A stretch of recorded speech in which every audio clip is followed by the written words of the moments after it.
ఈరోజు పరిగి నియోజకవర్గంలో లక్నాపూర్ ప్రాజెక్ట్, ఇప్పుడు మనం చూస్తున్నదంతా కూడా లక్నాపూర్ ప్రాజెక్ట్. ఇది గతంలో కాంగ్రెస్ గవర్నమెంట్ లోనే నిర్మాణం చేసినటువంటి ఇరిగేషన్ ప్రాజెక్ట్. ఇది ఈ ఇరిగేషన్ ప్రాజెక్ట్ నుంచి పరిగి నియోజకవర్గానికి, పరిగి మండలంతో పాటు వికారాబాద్ కాన్స్టిట్యున్సీ కూడా వ్యవసాయదారులకు సాగునీరు ఇవ్వడం జరుగుతుంది.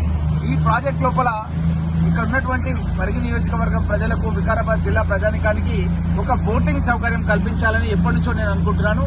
ఆ బోటింగ్ సౌకర్యం ఈ రోజు మన ఇందిరాగాంధీ జయంతి సందర్భంగా మహిళలందరికీ కూడా మంచి చీరలు ఇచ్చి వాళ్ళందరూ కూడా తీసుకొచ్చి ఇక్కడ భోజనం కూడా ఏర్పాటు చేసి వాళ్ళను ఈ యొక్క బోటింగ్ కార్యక్రమంలో పాల్పంచుకునే విధంగా చేసినందుకు నాకు చాలా సంతోషంగా ఉంది.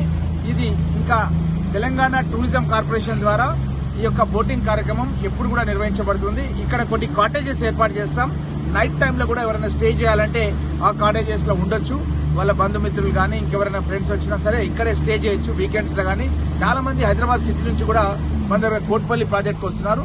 వాళ్ళందరూ కూడా నెక్స్ట్ డెస్టినేషన్ మన పరిగి లక్నాపూర్ ప్రాజెక్ట్ కు రావడం అన్నది జరుగుతున్న విషయాన్ని తెలియజేస్తూ, ఇదే కాకుండా పరిగికి దగ్గరలోనే ఒక ఈకో అర్బన్ పార్క్ కూడా ఎస్టాబ్లిష్మెంట్ చేస్తున్నాం. దానికి హెచ్ఎండిఏ నిధులతో 10 కోట్ల రూపాయలతో ఆ యొక్క అర్బన్ పార్క్ జాఫర్పల్లి దగ్గర ఎస్టాబ్లిష్మెంట్ చేస్తున్నాం. అదేవిధంగా పూడూరు మండలంలో కూడా దామగుండం టెంపుల్ కూడా ప్రాచీన టెంపుల్, అది 400 సంవత్సరాల క్రితం ఏర్పాటు చేసిన శివాలయం. అది అక్కడ కూడా హెచ్ఎండిఏ ఫండ్స్ 10 crores రూపీస్ తో దాన్ని కూడా డెవలప్ చేస్తున్నాం.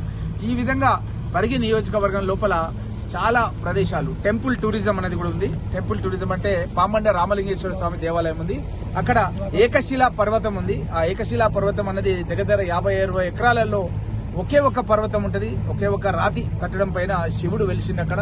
కాబట్టి చాలా మంది భక్తులు ఇతర రాష్ట్రాల నుంచి కూడా అక్కడికి రావడం జరుగుతుంది. రాకంచర్ల కీర్తనలు కూడా ఎన్నో సంవత్సరాల నుంచి మా పరిగి నియోజకవర్గం నుంచి ఆ కీర్తనలు రేడియోలో కూడా మనం చిన్నప్పుడు వినేది. అవి కూడా వెంకటదాస్ కీర్తనలు ఉన్నాయి.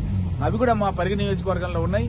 ముజాయిద్పూర్ ప్రాంతంలో కూడా షాజహాన్ల టైం నుంచి నిర్మాణమైన కూడా ఇక్కడ చెప్తుంటారు చాలా మంది, మా యొక్క చాలా మంది పూర్వీకులు చెప్తుంటారు.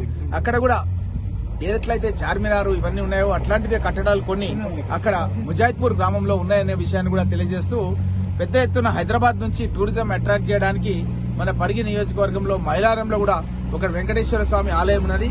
అది స్వయంభూ ఒక గిరిజన సోదరుడు రాములు అని పూనాలో అతను వృత్తిరీత్యా ఉంటూ ఇక్కడ మైలారం వాస్తవుడు, తను మంచి వెంకటేశ్వర స్వామి ఆలయం కూడా కట్టినాడు. కాబట్టి ఈ యొక్క టూరిజం మూలంగా పరిగి నియోజకవర్గంలో చాలా మందికి ఉద్యోగ అవకాశాలు కూడా వస్తాయి. అదేవిధంగా వ్యాపారాలు కూడా చేసుకుంటారు.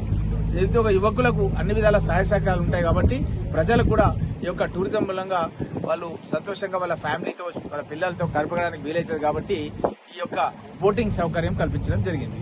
ధన్యవాదాలు. మీ రాము.